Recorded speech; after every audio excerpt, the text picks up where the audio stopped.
Hello दोस्तों, स्वागत है आपका आरएस क्लासेस पर। और आज हम टेंस के सफ़र को समाप्त करने वाले। लास्ट दो टेंस बचे हमारे, प्रेजेंट, फ्यूचर और पास्ट हमने लगभग कंप्लीट कर लिया है। लेकिन फ्यूचर के दो टाइप रह गए हैं, जिनके अंदर प्रेजेंट प्रेजेंट उतना आसान था, जो सबसे आसान कहा जा सकता है। सेकंड के अंदर पास्ट और थर्ड के अंदर फ्यूचर पढ़ रहे थे। फ्यूचर के अंदर इतनी इंपॉर्टेंस नहीं दे रहे थे हम, क्योंकि इसके लगभग क्वेश्चन नहीं बनते। दो टेंस कराने के बाद हम जो वो गोल्डन रूल कराएंगे, गोल्डन रूल जो आपके पासबुक में, संजय और एक्सटेंड में दिए गए, उनसे क्वेश्चन आने के चांस ज़्यादा है, क्योंकि उन्होंने नाम ही उस तरह का दिया गया है कि गोल्डन रूल्स। तो आप समझ सकते हैं कि गोल्डन रूल्स का मतलब क्या है, यानी वो जो सबसे ज़्यादा इम्पोर्टेंट है वही। तो आज हम पढ़ने वाले हैं, पहले पढ़ेंगे फ्यूचर परफेक्ट, उसके बाद फ्यूचर परफेक्ट कंटिन्यूस को पढ़ेंगे। दोनों को देखने के बाद गोल्डन रूल पर चलेंगे, और जिनसे हम आपको बताएंगे कि मैक्सिमम क्वेश्चन कहाँ से आते हैं। मैक्सिमम क्वेश्चन या तो प्रेजेंट सिंपल से आएंगे या पास्ट सिंपल से आएंगे, उसके बाद प्रेजेंट कंटिन्यूस आएंगे, पास्ट कंटिन्यूस आएंगे। इन चार टेंस को छोड़ने के बाद जो हमने आफ्टर, बिफोर और इफ की कंडीशन बताई थी, इसके अलावा जो क्वेश्चन आ सकते हैं वो एक गोल्डन रूल से। इनके अलावा क्वेश्चन बाहर से नहीं जाएंगे। हाँ, ऐसा हो सकता है कि परफेक्ट कंटिन्यूस और परफेक्ट में से क्वेश्चन आ सकते हैं। जो छः है, प्रेजेंट परफेक्ट, परफेक्ट कंटिन्यूस जो कह रहे थे, हैज, जो बीन वाले सेंटेंस है और वर्ब की थर्ड फॉर्म वाले, उनमें थोड़ी सी इंपॉर्टेंस रह सकती है कि हाँ ये आ सकते हैं, उनके चांसेस लगाए जा सकते हैं कि लगभग जो प्रेजेंट कंटिन्यूस कह सकते हैं, प्रेजेंट परफेक्ट कंटिन्यूस कह सकते हैं, जो दो है उनमें आने के चांसेस बहुत ज़्यादा है ऊपर की बजाय। तो आप देखेंगे कि ये चीज़ें बाकी उससे ज़्यादा ईजी और ज़्यादा इंपॉर्टेंट भी है। आप समझने का प्रयास करें यहाँ से। तो पहले हम पढ़ा था हमने प्रेजेंट, उसके बाद पास्ट, उसके बाद फ्यूचर। तो जैसे जैसे हम नीचे चले जा रहे हैं उतनी इंपॉर्टेंस कम होती चली जा रही है। पहले हमने प्रेजेंट को पढ़ा, बहुत ज़्यादा इंपॉर्टेंस थी। उसके बाद पास्ट को पढ़ा, उससे कम इंपॉर्टेंस थी। उसके बाद हमने फ्यूचर को पढ़ा, यानी उससे लेस इंपॉर्टेंट।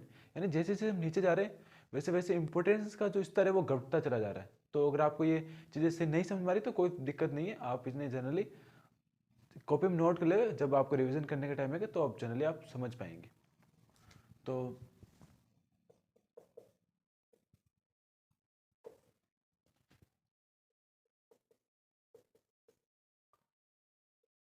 फ्यूचर परफेक्ट पढ़ने वाले हैं आज।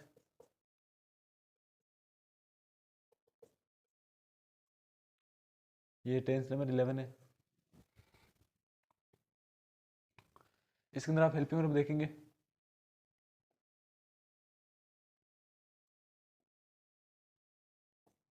हेल्पिंग वर्ब जो रहती है विल, शेल और हैव।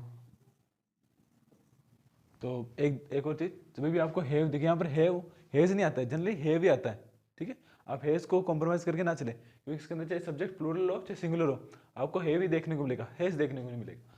तो जहीं पर भी हैव, हैज और हैड देखने को मिले, आपको क्या करना है, वर्ब की थर्ड फॉर्म का इस्तेमाल करना है, बस जनरल सी ये बात। इसलिए आप हमेशा याद रखें, यहाँ पर हेड, हैज और हैव देखने को मिले, वहाँ पर आपको वर्ब की थर्ड फॉर्म का इस्तेमाल करना है जनरली। अगर आपको बीन और वो दिखाई दे तो आपको वर्ब की फोर्थ फॉर्म यानी आईएनजी का इस्तेमाल भी कर सकते हैं। तो आप लिखेंगे मेन वर्ब। मेन वर्ब के अंदर आप देख सकते हैं कि मेन वर्ब क्या है, वर्ब की थर्ड फॉर्म, यानी ईजी ईडी जो फॉर्म कहते हैं उसे वर्ब की थर्ड फॉर्म कहते हैं। तो जनरल से इसके जो सेंटेंस की फॉर्मूला यानी एफर्मेटिव का सब्जेक्ट, उसके बाद लिखेंगे आप विल, उसके बाद आप लिखेंगे शेल, उसके बाद हैव, उसके बाद वर्ब की थर्ड फॉर्म, और उसके बाद ऑब्जेक्ट। तो बहुत ही सिंपल सा सेंटेंस है, जिसका पहचान ये है कि सब्जेक्ट विल सेल जो सब्जेक्ट के अकॉर्डिंग आता है वो हमने पहले क्लास में बता दिया, आपने नोट कर लिया होगा, यहाँ पर भी फिर से लिख ले। इसके बाद आपको हैव हर जगह लगाना है, चाहे सब्जेक्ट हो, चाहे विल हो, चाहे सेल हो, कोई भी हो, चाहे सब्जेक्ट कैसा भी हो, हैव आपको लगाना पड़ेगा। उसके बाद आप वर्ब की थर्ड फॉर्म का इस्तेमाल करेंगे, जो जनरली हम परफेक्ट के अंदर करते हैं, और ऑब्जेक्ट जो ऑब्जेक्ट रहता है।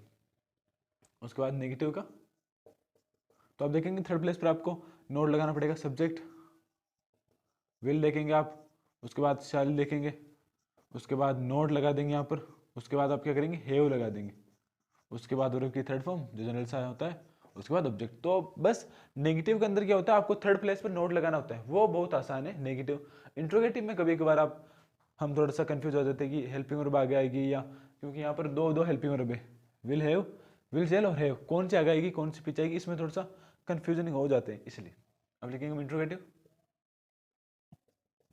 विल शेल को आगे लेंगे आप, उसके बाद सब्जेक्ट, उसके बाद हैव,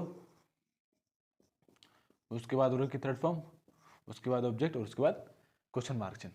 इंट्रोगेटिव नेगेटिव लिखेंगे।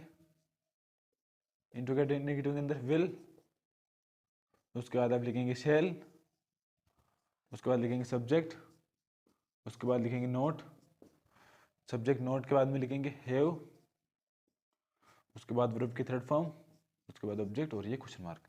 तो इंट्रोगेटिव नेगेटिव का भी हमने देख लिया। इंट्रोगेटिव नेगेटिव के अंदर क्या होता है, जनरली नोट भी होता है और क्वेश्चन मार्क भी होता है। इसमें अंदर आप देखेंगे ये बिल्कुल साधारण वाक्य है, जैसे हम हिंदी में कहते हैं साधारण वाक्य, ये नकारात्मक वाक्य है, ये प्रश्नवाचक वाक्य है, और ये प्रश्नवाचक नकारात्मक वाक्य है। तो बहुत इजी इजी चीजें है, बस आपको देखना क्या है कि साधारण वाक्य यानी इसमें कोई भी चीज नहीं आएगी, नकारात्मक वाक्य यानी नेगेटिव आएगा, प्रश्नवाचक वाक्य यानी क्वेश्चन मार्क आएगा, हेल्पिंग वर्ब आगे आ जाएगी, और प्रश्नवाचक नकारात्मक यानी क्वेश्चन क्वेश्चन मार्क भी आएगा, उसके बाद नोट भी आएगा बस, और यहाँ पर नोट आएगा। तो ये हो चुका आपका जो टेंस है फ्यूचर परफेक्ट टेंस। इसके एक दो एग्जांपल देखते हैं।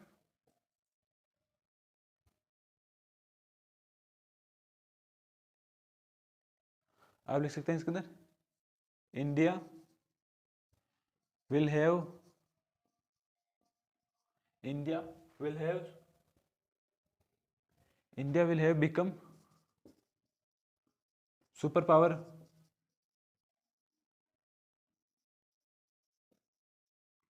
सुपर पावर के बाद में आप लिखेंगे बाई 2025। इसका मतलब है कि इंडिया जो है सुपर पावर बन जाएगा कब तक, 2025 तक, यानी फ्यूचर के वाक्य इसमें आप यानी हो जाएगा, यानी कंप्लीट, देखिए सेंस कंप्लीट हो रहा है, कंप्लीट सेंस है इसके अंदर की वहां तक कार्य पूरा हो जाएगा, यानी वहां तक सुपर पावर बन जाएगा, वो भी फ्यूचर के अंदर। हम हमारी ये इच्छा है यार, ये भविष्यवाणी कर रहे हैं कि 2025 तक इंडिया सुपर पावर बन जाएगा, यहाँ पर वो कार्य खत्म हो जाएगा। अगर कंटिन्यूसली चलता तो हम यानी 2025 यानी एक पीरियड ऑफ टाइम देता, उसके अंदर कंप्लीट हो रहा होता कार्य, तो वो परफेक्ट कंटिन्यूस के अंदर आ जाता। लेकिन ये है परफेक्ट कार्य, यानी परफेक्ट हो चुका है कार्य, बस वही बात है। ये आर है, ये भी आर है। तो इसे आप लिख सकते हैं India will have become super power by 2025। Second लिख सकते हैं आप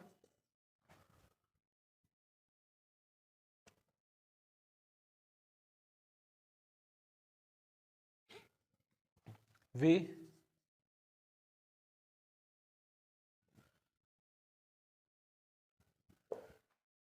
will have won the match. तो इसमें आप जनरली लिखेंगे कि we will have won the match, यानी वो हमने मैच जीत लिया, मतलब जीता होगा, ठीक है ना, यानी हम जीतेंगे या होगा, ठीक है। तो ये जीत चुके होंगे, ठीक है। तो ये बात हो रही फ्यूचर की, जो जनरली ऐसी बात होती है। इसे आप हिंदी में ट्रांसलेट ना करें, जैसे इंग्लिश में याद रखिए कि we will have won the match, ठीक है। तो जनरली फ्यूचर की बात हो रही है, जिसके अंदर विल भी आ रहा है, हैव भी आ रहा है। तो अगर आपको कोष्टक में दिया जाएगा तो यहाँ पर विन दिया जाएगा, और शायद ये चीज़ नहीं होगी, शायद ऐसी चीज़ नहीं होगी जिसके अंदर आपको ये भी नहीं होगा, तो हैव वॉन पढ़ना पड़ेगा। या हो सकता है कि विल भी ना हो, तो काफ़ी सारी प्राथमिकता हो सकती है कि क्या क्या खालिस्तान दे सकते हैं। इसमें आप भरेंगे जनरली हैव लिख लेंगे और वॉन लिख लेंगे। वन मीन्स तो थर्ड फॉर्म होती है। तो बस यही चीज़ें, इसके बाद हम जो लास्ट टेंस है वो कंप्लीट करते हैं, और उसके बाद गोल्डन रूल पर चलेंगे।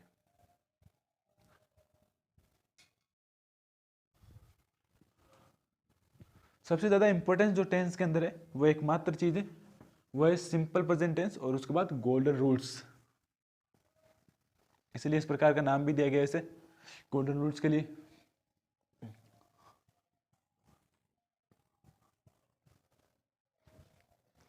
उसके बाद आप लिखेंगे future perfect continuous,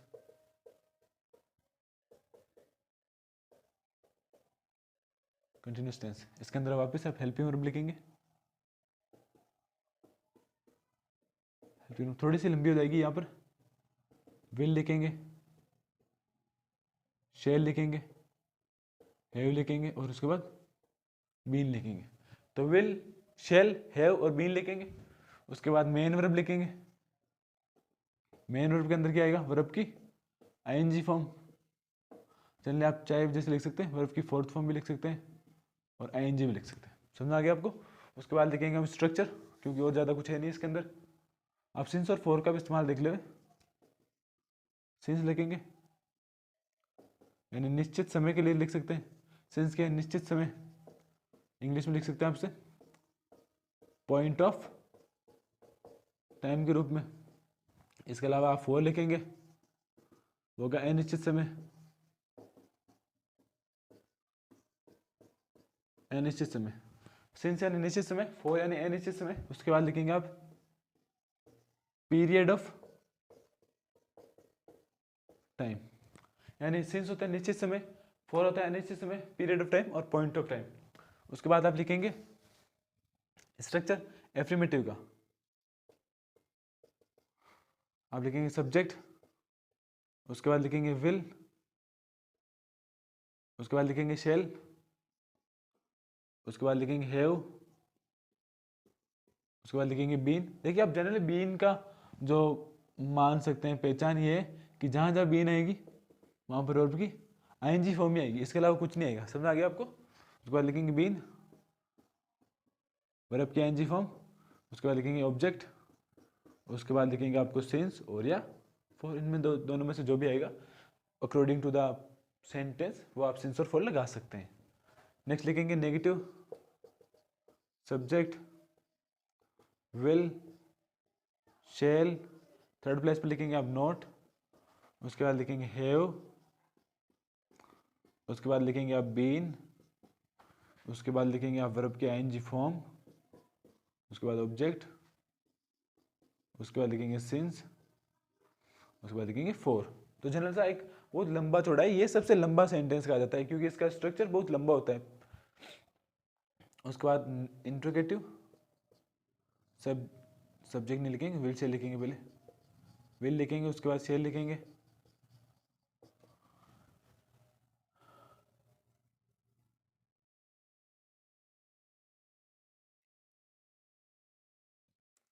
will shell लिखेंगे, उसके बाद सब्जेक्ट, हैव लिखेंगे, उसके बाद बीन लिखेंगे, उसके बाद वर्ब की आईएनजी फॉर्म, उसके बाद ऑब्जेक्ट, उसके बाद सिंस और फॉर और क्वेश्चन मार्क। तो क्वेश्चन मार्क आपको जरूर याद रखना है क्योंकि थोड़ा सा एरर रह सकते हैं अगर आप क्वेश्चन नहीं लगाएंगे तो, क्वेश्चन मार्क नहीं लगाएंगे तो। इंट्रोगेटिव नेगेटिव को देखेंगे, विल शेल, सब्जेक्ट, उसके बाद लिखेंगे आप नोट, उसके बाद लिखेंगे आप हैव, उसके बाद लिखेंगे आप बीन, उसके बाद लिखेंगे आप वर्ब की आईएनजी फॉर्म, उसके बाद लिखेंगे ऑब्जेक्ट, उसके बाद लिखेंगे आप सिंस, उसके बाद लिखेंगे आप फॉर। तो ये चीज़ें हैं जो आपको दी गई है सेंटेंस के अंदर। देखिए आपको ये चार चीज़ और ये जो चार चीज़ें बस ये याद रखनी। इसी के साथ ही आपका टेंस यहीं पर कंप्लीट होता है। तो ये लास्ट एंड फाइनल टेंस था, थोड़ा सा लंबा चौड़ा टेंस है, इसे आप याद रखिए क्योंकि हेल्पिंग वर्ब और मेन वर्ब भी इतनी बड़ी बड़ी है। सिंस और फॉर का इस्तेमाल कैसे कैसे किया जा रहा है, विल शेल का इस्तेमाल कैसे किया जा रहा है, थोड़ा सा इंपॉर्टेंस नहीं है लेकिन लंबा है, क्या पता आ भी जाए। एक देखिए एग्जामिनर पर हम प्रिडिक्ट कर सकते हैं कि ये क्वेश्चन आ सकते हैं, चलिए बता नहीं सकते क्योंकि कोई भी क्वेश्चन आ सकता है। एग्जाम के अंदर कोई भी क्वेश्चन आने के 100% चांस होते हैं, कोई भी क्वेश्चन आ सकता है कहीं से भी उठकर। काफ़ी बार ऐसे होता है एग्जाम के अंदर 30 क्वेश्चन आते हैं अप्रोक्स, उनमें से 4-5 क्वेश्चन ऐसे होते हैं जो आपको देखे ही नहीं होते, आप कहते हैं यार ये कहाँ से आ गया क्वेश्चन। जनरली ऐसा होता है क्योंकि हम हमारी नज़रों से नीचे से चले जाते हैं, हम उन्हें देखते नहीं है और जब देखते हैं तो सोचते हैं यार ये इंपॉर्टेंस नहीं होगा, इसे नहीं पढ़ते। तो कोई सा भी टेंस आ सकता है, हम बस जो पिछले साल से चला आ रहा है वो बता सकते हैं कि ये इंपॉर्टेंट है, ये इंपॉर्टेंट नहीं है, बस इतना सा। तो आपके सामने last and final future perfect continuous tense जिसमें helping of the will shall have been, main और आईएनजी फॉर्म, सिंस निश्चित समय यानी पॉइंट ऑफ टाइम, फॉर यानी अनिश्चित समय पीरियड ऑफ टाइम। इसका जो स्ट्रक्चर है subject, will shall, have been, ING form, object, since और फॉर। ऐसे ही सभी जो स्ट्रक्चर देंगे, बस नोट है कहीं पर क्वेश्चन मार्क है, कहीं पर नोट है और क्वेश्चन मार्क दोनों है। तो इसी के साथ आपका टेंस का पोर्शन खत्म होता है। अब हम गोल्डन रूल्स पर चलते हैं।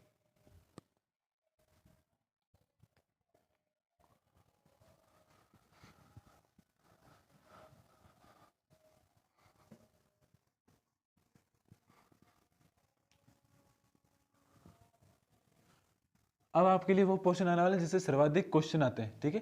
तो हम उस पोर्शन को लिखते हैं, गोल्डन रूल्स के नाम से, जिससे सर्वाधिक क्वेश्चन आते हैं। तो ये आपका टॉपिक है गोल्डन रूल्स, जिससे आपको सर्वाधिक क्वेश्चन देखने को मिलेगा एग्जाम के अंदर। ये वही टॉपिक है जिससे आपको देखने को मिलेंगे कि टेंस से क्वेश्चन कैसे आते हैं, क्योंकि इसके अंदर एग्जाम्पल ऐसे सेट किए हुए हैं कि आपको पता चलेगा, थोड़ा सा फील आएगा एग्जाम जैसा कि हाँ ऐसे क्वेश्चन भी आते हैं। वरना जनरली अगर आप 12 टेंस पढ़ के जाएंगे तो मेरे हिसाब से मैं आपको बताता हूँ, आप जनरली 8 रिक्त स्थान में से 2 ही कर पाएंगे, क्योंकि ऑन द बेसिस टेंस के क्वेश्चन बहुत कम आते हैं, लेकिन थोड़े से बाहर से ज़्यादा आते हैं।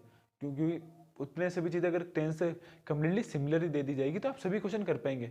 और एग्जामिनर, कोई भी एग्जामिनर ये नहीं चाहता कि आप सभी क्वेश्चन करें, वो चाहता है कि थोड़ा सा कन्फ्यूजन हो बच्चे की, जो मैच्योर बच्चा होगा वो उसे समझ पाएगा और वही कर पाएगा।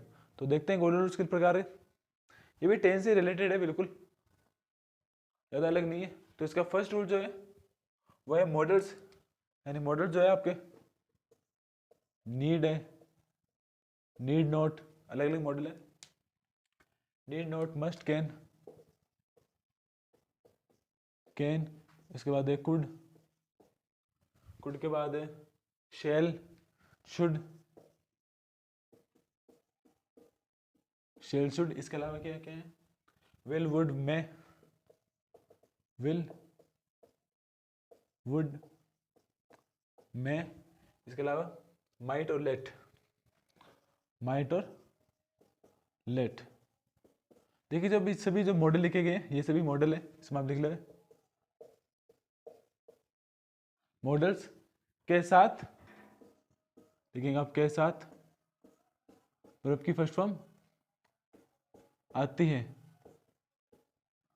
यानी जो सभी मॉडल्स है, नीड नॉट, मस्ट हुआ, कैन हुआ, कुड हुआ, should, shall, would, will, may, might और लेट, इन सभी के साथ आप देखेंगे कि हमेशा फर्स्ट फॉर्म आएगी। यानी जनरल सा एक सेंटेंस होगा जो बिल्कुल जनरल व्यू में होगा। एक सेंटेंस लिख के बताते हैं आपको, वो सेंटेंस है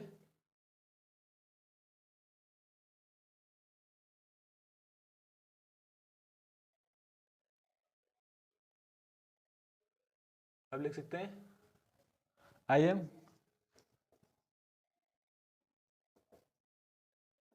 एम वेटिंग फॉर राजू। उसके बाद जो नेक्स्ट आएगा वो होगा ही शुड, खालिस्तान, और यहाँ पर दिया होगा कम। देखिए यहाँ पर आपको क्या भरना है, आप जनरली देखेंगे कि यार I am waiting for Raju, इसके अंदर भी आपको टेंस दिया गया है। देखिए आई के साथ किसका प्रयोग हो रहा है, एम का, और यहाँ पर वेटिंग दिया गया है, यानी आपको पता है कि इज, आर और एम के साथ कौन सी फॉर्म आती, वर्ब की आईएनजी फॉर्म। तो एक टेंस तो यहाँ पर कंप्लीट हो गया। इसे कहते हैं आप, ये कौन सा टेंस है, प्रेजेंट कंटिन्यूस। तो एक टेंस पर तो आप यहाँ पर नजर रखें कि ये प्रेजेंट कंटिन्यूस टेंस है। सेकंड में आप लिख सकते हैं कि ही शुड, यानी शुड आ गया तो यहाँ पर आएगा कम, ही शुड कम, बस सिंपल सा था। इसके अंदर ऐसा होता है जनरली सभी, कोई सा भी मॉडल यहाँ पर हो सकता है, विल, वुड, लेट, कोई भी एग्जाम्पल जिसमें आप देखेंगे। तो ये था फर्स्ट रूल। सेकंड देखेगा हम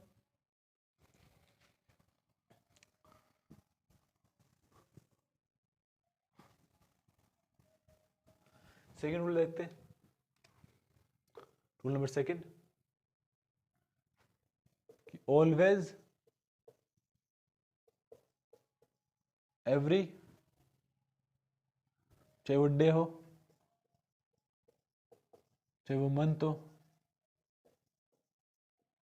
चाहे वो ईयर हो, चाहे वो वीक हो, अगर इनके साथ होता है, और जनरली 2-3 एग्जाम्पल हो रहे आप यूजुअली लिख सकते हैं, यूजुअली यानी निरंतर, सेल्डम, ऑफन, इसके अलावा आप लिखेंगे रेयरली, रेयरली के बाद आप लिख सकते हैं, ठीक है। ये सभी किसके सूचक है, ये सभी प्रेजेंट टेंस के सूचक है।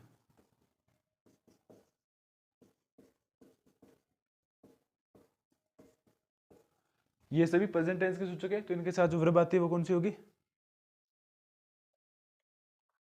वर्ब की फर्स्ट फॉर्म आएगी, ठीक है। वर्ब की फर्स्ट फॉर्म आएगी, वो भी किसके साथ, ईएस या एस के साथ, क्योंकि ये सिंपल प्रेजेंट टेंस के, ठीक है। आप सिंपल भी लिख सकते हैं यहाँ पर, सिंपल प्रेजेंट टेंस की सूचक है, जिससे आपको पता चलेगा यहाँ पे सिंपल प्रेजेंट टेंस है, इससे आप अनुमान लगा सकते हैं कि क्या चीज आएगी। तो एक एग्जाम्पल लिखेंगे हम। एग्जाम्पल किस प्रकार है, my father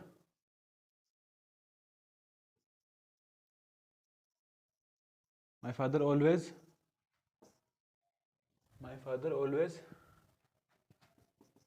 T in the morning. इसमें हम लिखेंगे टेक। तो जनरली कौन सी फॉर्म लगाएंगे, देखिए माई father always T in the morning, यानी वो टेक की फॉर्म है। लेकिन आप जनरली प्रेजेंट सिंपल के अंदर जाएंगे तो आपको पता चलेगा कि जब अभी आप प्रॉपर नाउन लिखते हैं, यानी ये प्रॉपर नाउन अभी, यानी माई फादर, जो जनरली एक की चीज के लिए बात हो रही है, तो यहाँ पर क्या आएगा, टेक आएगा। लेकिन आएगा ये तो यहाँ पर आएगा, लेकिन ऐसा आ जाएगा, वो टेक्स हो जाएगा, my father always takes tea in the morning. ऐसे काफ़ी सारे एग्जाम्पल रहेंगे जिसके अंदर हम जो सी फॉर्म होती है, जैसे प्रेजेंट, यानी अगर आप लिखेंगे सिंगुलर होगी तो सिंगुलर के साथ एस या एस आएगा। ठीक है, समझ में आ गया, वो एस या एस उस वर्ब के हिसाब से आएगा। अगर जनरली उसके अंदर ई होगा तो एस लगा देंगे, जनरली से जो जो चीज़ें होती है वैसे आप लगा सकते हैं। तो ये था सेकेंड यूजेज गोल्डन रूल का। इससे जो दोनों जितने भी गोल्डन रूल होंगे वो सभी मोस्ट इंपॉर्टेंट होंगे, उनसे ही क्वेश्चन आने के चांसेस ज़्यादा रहते हैं। हम आपको पीवाईक्यू के अंदर भी बता देंगे। नेक्स्ट जो हमारी शायद इसके बाद, इसको छोड़ दी इस क्लास को, इसके बाद जो थर्ड क्लास आएगी आज से, उसमें शायद हम पीवाईक्यू की चर्चा कर सकते हैं। तो देखेंगे नेक्स्ट रूल क्या है हमारे लिए, वो भी शायद प्रेजेंट से संबंधित है, ये थोड़ा सा पास से संबंधित है। तो ये थर्ड रूल है हमारा अभी, जो रहेगा भूतकाल की घटनाओं के लिए। ये था जो दोनों ही लिखे थे हमने, प्रेजेंट के थे। अब थर्ड लिखते हैं भूतकाल के लिए। थर्ड के लिए आप लिख सकते हैं, ठीक है, अगो, जो हमने पहले लिखा देगा, अगो यस्टरडे, अगो यस्टरडे, और क्या है लास्ट, लास्ट इसमें लिख सकते हैं डे, वीक, मंथ, ये ओ है यहाँ पर, ईयर। इन सारी चीज़ों के साथ अगर आपको लास्ट दिया हो, यानी अगो लिखा हो या यस्टरडे, या लास्ट के साथ डे, वीक, मॉर्निंग या ईयर, या लास्ट मॉर्निंग, या जैसे भी कोई भी टाइम डिनोटिंग चीज़ें हो जिनके साथ लास्ट जुड़ा हो, तो इनके साथ कौन सी आएगी, इन सभी के साथ क्या आएगी, इन सभी के साथ वर्ब की सेकेंड फॉर्म आती है। अब जनरल सा एक एग्जाम्पल लिख सकते हैं कि वर्ब की सेकंड फॉर्म कैसे आएगी, इसका आप यूज कैसे करेंगे, वो लिखेंगे हम एग्जाम्पल अभी। ये है मोहन, आप लिखेंगे Mohan come to see me last month. जिसमें लिखा क्या है कि जो मोहन है मुझे देखने आया था लास्ट मंथ, लेकिन यहाँ पर जो कम है, आपको क्वेश्चन एग्जाम में कैसे दिया जाएगा, यहाँ पर कम नहीं दिया जाएगा, उसके बाद आपको यहाँ पर कम लास्ट में लिखा जाएगा।